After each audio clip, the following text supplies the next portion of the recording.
Hello दोस्तों, आपका फिर से स्वागत है। आज मैं JCERT class 8 math chapter 15.2 part 1 बनाने जा रहा हूँ। इस चैप्टर में हम लोग आयतन निकालना सीखेंगे। सबसे पहले जानते हैं कि आयतन किसे कहते हैं। किसी ठोस द्वारा घेरे गए स्थान की मात्रा को आयतन कहते हैं। मतलब कोई वस्तु कितना स्थान घेरता है उसी को उसका आयतन कहा जाता है। Important formula for this chapter, इस चैप्टर के लिए कुछ इंपॉर्टेंट फार्मूला जो हमें याद रखना बहुत ही ज़रूरी है। और सबसे पहला फार्मूला है घनाभ का आयतन। तो घनाभ का आयतन होता है लंबाई गुने चौड़ाई गुने ऊंचाई। इसको हम लोग शॉर्ट में एल गुने बी गुने एच भी लिख सकते हैं।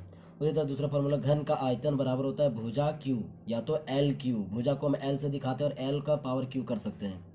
बेलन का आयतन होता है पाई आर स्क्वायर एच। ये तीनों फार्मूला में बहुत ज़रूरी है याद करना। इस प्रकार चलिए हम लोग पहला क्वेश्चन सॉल्व करते हैं। सबसे पहला क्वेश्चन है घनाभ का आयतन ज्ञात कीजिए, जिसमें लंबाई दी हुई, चौड़ाई दी हुई और ऊंचाई दी हुई। तो सबसे पहले हमें आयतन निकालने के घनाभ का आयतन का फार्मूला है। तो घनाभ का आयतन बराबर होता है लंबाई गुने चौड़ाई गुने ऊंचाई। तो चलिए सबसे पहले घनाभ का फार्मूला लगाते हैं। घनाभ का आयतन बराबर लंबाई गुने चौड़ाई गुने ऊंचाई। तो यहाँ लंबाई चौड़ाई सारा दिया हुआ। लंबाई है 6 मीटर, चौड़ाई है 3 मीटर, ऊंचाई है 2 मीटर। सबको जब हम लोग मल्टीप्लाई करेंगे 6 3 जा 18, 18 2 जा 36 और मीटर मीटर मीटर गुना होगा तो मीटर क्यूब। तो इसका आंसर हो जाएगा 36 मीटर क्यूब। नेक्स्ट क्वेश्चन इसी तरह इसमें भी लंबाई चौड़ाई ऊंचाई दिया। इसमें भी हम घनाभ का आयतन का फॉर्मूला लगाएंगे। तो घनाभ लिखते हैं, घनाभ का आयतन बराबर लंबाई गुने चौड़ाई गुने ऊंचाई। यहाँ भी दिया हुआ है लंबाई चौड़ाई ऊंचाई। लंबाई दिया हुआ है 12 मीटर, चौड़ाई दिया हुआ है 9 मीटर और ऊंचाई दिया हुआ है 5 मीटर। तो जब हम इन लोग को मल्टीप्लाई करेंगे सबको तो आ जाएगा 540 मीटर क्यूब। ये आंसर हो जाएगा। अब हम लोग बढ़ते हैं तीसरा क्वेश्चन की ओर। तो तीसरा क्वेश्चन भी वही करना है। दिया है इसमें लंबाई चौड़ाई ऊंचाई दिया हुआ है। इसमें हम लोग निकालेंगे। सबसे पहले लिखेंगे घनाभ का आयतन। घनाभ का आयतन बराबर फॉर्मूला लगाएंगे लंबाई गुने चौड़ाई गुने ऊंचाई। यहाँ भी लंबाई चौड़ाई ऊंचाई दिया हुआ है। तो लंबाई है 60 मीटर, चौड़ाई है 4.5 मीटर, ऊंचाई है 30 मीटर। जब हम इन लोग को आपस में मल्टीप्लाई करेंगे तो आएगा 81,000 मीटर क्यूब। क्योंकि यहाँ पर एक दशमलव के बाद संख्या है 4.5 है, इसलिए आंसर हो जाएगा 1800। क्योंकि यहाँ पर दशमलव बढ़ जाएगा तो इस जीरो का वैल्यू नहीं है, तो इसका आंसर हो जाएगा 8100 मीटर क्यूब आंसर। अब नेक्स्ट क्वेश्चन की ओर चलते हैं। नेक्स्ट क्वेश्चन भी सेम है, कहानी है। इसमें भी घनाभ का आयतन ही निकालना है। तो घनाभ का आयतन निकालना है, डायरेक्ट घनाभ का फॉर्मूला लगाते हैं। घनाभ का आयतन, घनाभ का आयतन बराबर होता है लंबाई गुने चौड़ाई गुने ऊंचाई। यहाँ लंबाई चौड़ाई सारा फिर दिया हुआ है 6 मीटर लंबाई, चौड़ाई है 4.5 मीटर और ऊंचाई है 4 मीटर।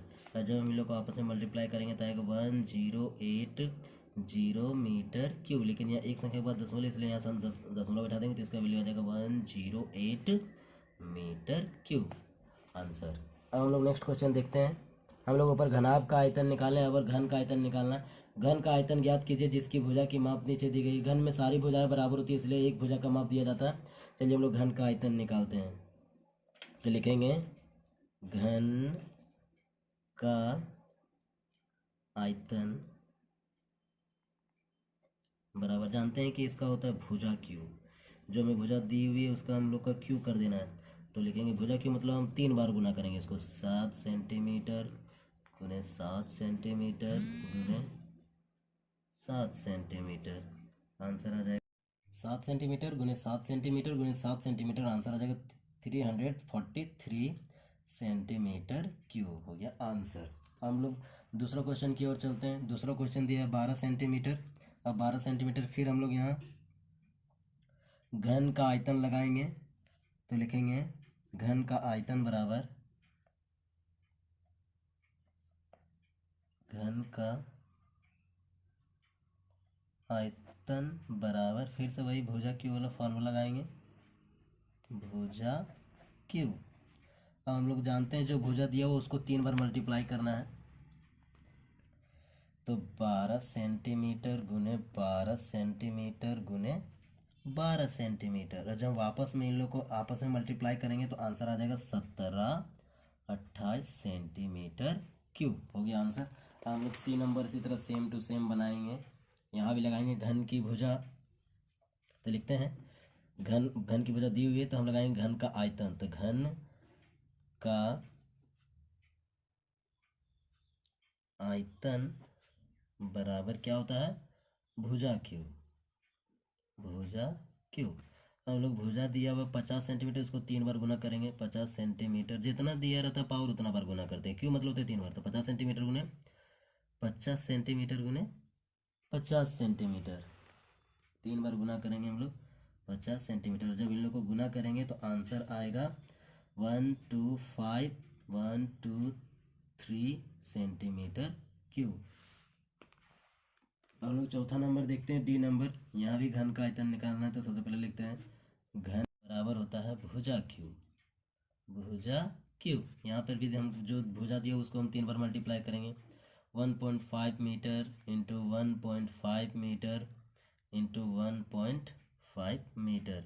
और जब हम इन लोग को मल्टीप्लाई करेंगे तो आंसर आएगा 3375 मीटर क्यू। लेकिन यहाँ 3 संख्या के बाद दशमलव, इसलिए 1 2 3 से दशमलव का संख्या लगा देंगे तो आ जाएगा 3.375 आंसर। अब हम लोग नेक्स्ट और चलते हैं, अवर निकालना है बेलन का आयतन ज्ञात कीजिए। तो हम लोग पता है कि बेलन का आयतन का फॉर्मूला क्या होता है, तो डायरेक्ट लगाते त्रिज्या दी और ऊंचाई दी, क्योंकि बेलन का आयतन निकालने के लिए हमें त्रिज्या और ऊंचाई चाहिए ही चाहिए। तो सबसे पहले हम लोग बेलन का आयतन लिखते हैं, बेलन का आयतन बराबर पाई आर स्क्वायर एच। पाई का मान हम लोग जानते हैं 22/7 बैठाएंगे, 22/7, और आर जो दिया उसको हम लोग 2 बार मल्टीप्लाई करेंगे, 7 सेंटीमीटर इंटू 7 सेंटीमीटर, और ऊंचाई दिया हुआ है 7 सेंटीमीटर। तो हम लोग 7 से 7 से कट कर देंगे।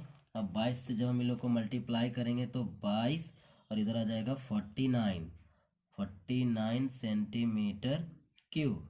अब इन लोग को जब हम मल्टीप्लाई करेंगे तो आंसर आ जाएगा 1028 सेंटीमीटर क्यूब आंसर। अब हम लोग ये निकालने, इसी तरह हम लोग बी और सी और डी भी निकालेंगे।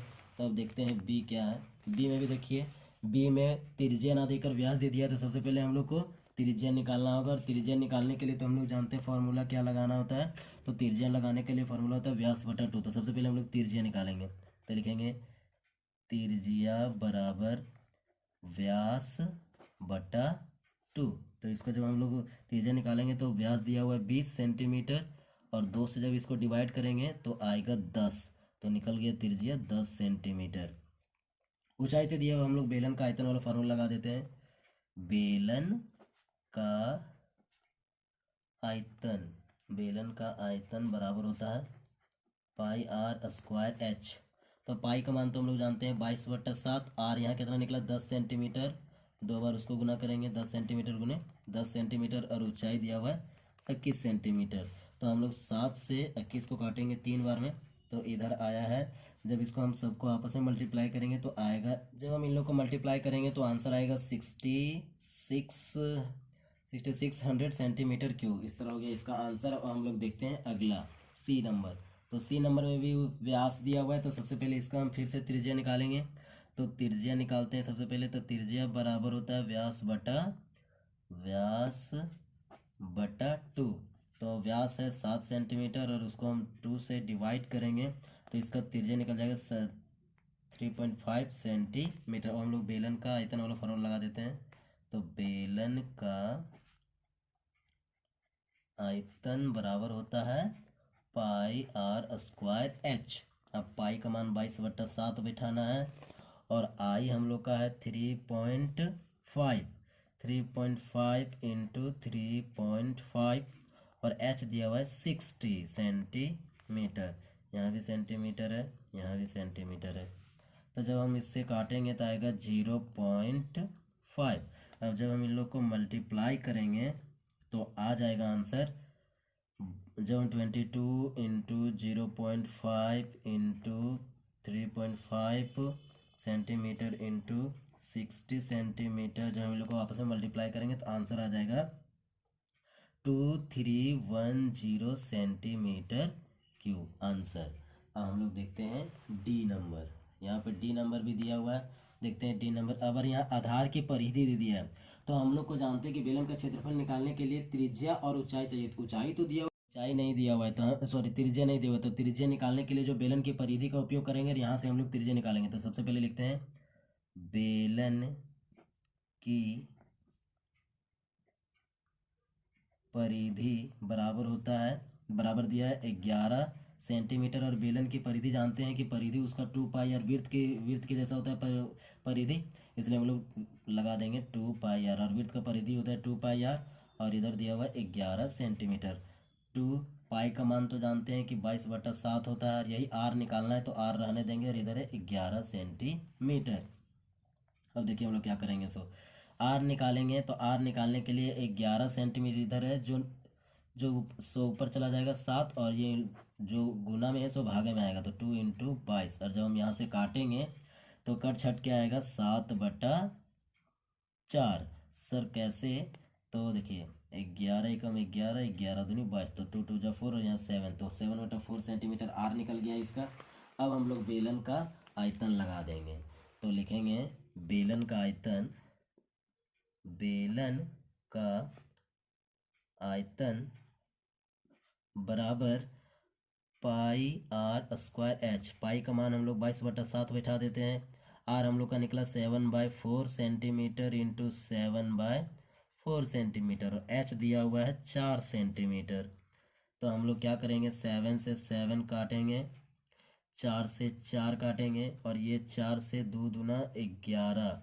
अब यहाँ आ जाएगा 77/2, 77/2 सेंटीमीटर क्यूब, और जब इसको भागा देंगे तो आंसर आएगा 38.5 सेंटीमीटर क्यूब। सॉरी क्यूब होगा यहाँ पे, ये हो गया आंसर। उसी तरह एक और है, इसी तरह हम लोग इसका भी निकालते हैं। यहाँ भी आधार की परिधि दिया हुआ है, इसी प्रकार हम लोग सबसे पहले यहाँ त्रिज्या निकालेंगे आधार की परिधि की सहायता से। तो लिखते हैं बेलन की परिधि, बेलन की परिधि बराबर कितना दिया हुआ है, 88 सेंटीमीटर, और हम लोग जानते हैं कि बेलन की परिधि वृत्त के परिधि के बराबर होता है, तो वृत्त की परिधि होता है 2 पाई आर, और इधर दिया 88 सेंटीमीटर। यहाँ हम 2 पाई का मान बैठाएंगे 22/7, और हमें आर निकालना है तो आर रहने देंगे, लिखेंगे 88 सेंटीमीटर। अब इधर हम आर निकालते हैं सिर्फ, तो 88, तो जो भागा में सो गुना में चला जाएगा, 88 सेंटीमीटर गुने 7, और जो भागा में है सो सॉरी जो गुना में सो भागा में आएगा, तो 2 इंटू 22। अब इससे जब हम काटेंगे तो 22 1 जो 22, 22 4 जो 88। अब जब हम इन लोग को फिर 2 से काटेंगे 2 बार, तो आर निकल जाएगा यहाँ पर 14 सेंटीमीटर। आर निकल गया, तो हम लोग बेलन की परिधि वाला बेलन का आयतन वाला फॉर्मूला लगाएंगे, तो लगाएंगे बेलन का आयतन बराबर होता है पाई आर स्क्वायर एच। बस हम लोग मान बैठाएंगे, पाई का मान 22/7, आर निकला है 14 सेंटीमीटर इंटू 14 सेंटीमीटर, और ऊंचाई दिया हुआ है 25 सेंटीमीटर। अब हम लोग यहाँ काटते हैं 7 2 जा। अब इन लोग को जब हम मल्टीप्लाई करेंगे तो 44 इंटू 14 सेंटीमीटर इंटू 25 सेंटीमीटर, और जब इन लोग को हम आपस में मल्टीप्लाई करेंगे तो आंसर आएगा 15400 सेंटीमीटर क्यूब। ये हो गया आंसर। इस प्रकार हम लोग इसका 2 नंबर तक का 3 नंबर तक क्वेश्चन फिनिश कर दिया। हम लोग चौथा से आगे बनाएंगे।